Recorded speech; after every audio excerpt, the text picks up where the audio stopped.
الحمد لله رب العالمين، والصلاة والسلام على رسول الله الأمين وعلى آله وأصحابه أجمعين.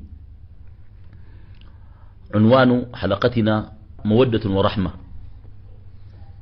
الشعار الذي يكتبه المسلمون في كروت دعوات الزواج.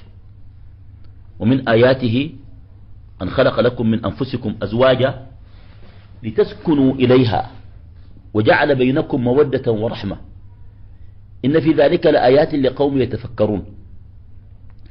الحياة الزوجية حياة ذات خصوصية، ولذلك يقول الله جل وعلا عنها: هن لباس لكم وأنتم لباس لهن.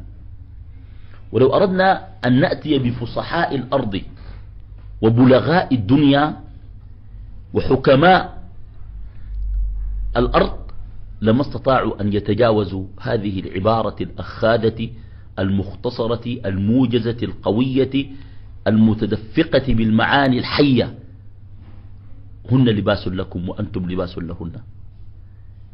لللباس خصائص، وأول ذلك الإحاطة، والرجل يحيط بالمرأة وبمشاعرها وعواطفها وهي كذلك.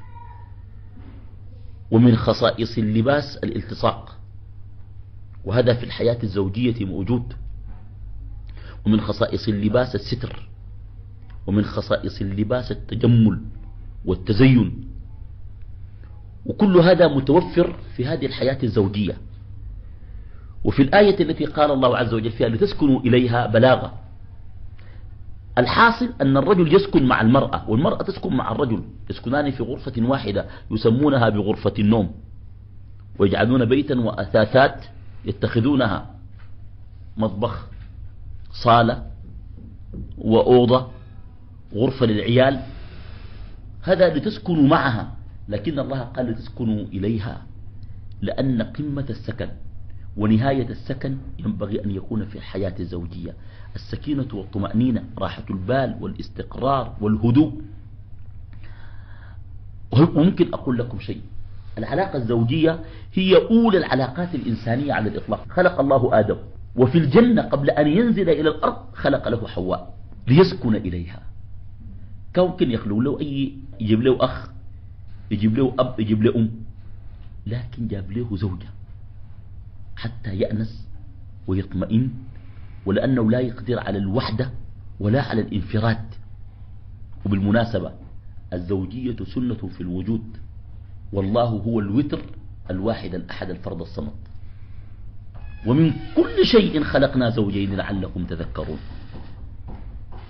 سبحان الذي خلق الأزواج كلها مما تنبت الأرض ومن أنفسهم ومما لا يعلمون. أي شيء على الزوجية: سماء وأرض، ليل ونهار، شمس وقمر، موجب وسالب، جن وإنس.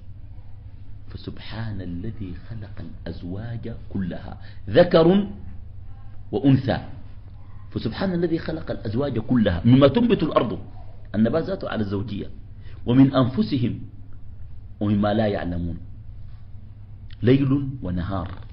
سبحان الله، الفرد الوتر الصمد الذي لم يتخذ صاحبة ولا ولدا هو رب العزة والجلال سبحانه. فبالتالي العلاقة الزوجية أساس العلاقات البشرية، هي أساسها. يعني ما تقول لي أم وأبو، الأم والأبو جو بعد الأزواج، لأن الأزواج ولدوا، فكانت العلاقة مع أبنائهم علاقات أبوة وبنوة، والأولاد تزوجوا، فكانت العلاقات بعد ذلك جاءت العمومة والأخوال وهؤلاء. إذن هذه علاقة بدأت في الجنة، يا سلام. وبعد ذلك قال: وبث منهما رجالا كثيرا ونساء. طيب، إذا كان الأمر كذلك والحياة الزوجية قائمة على المودة والرحمة، هل حياتنا الزوجية الموجودة الآن قائمة على المودة والرحمة؟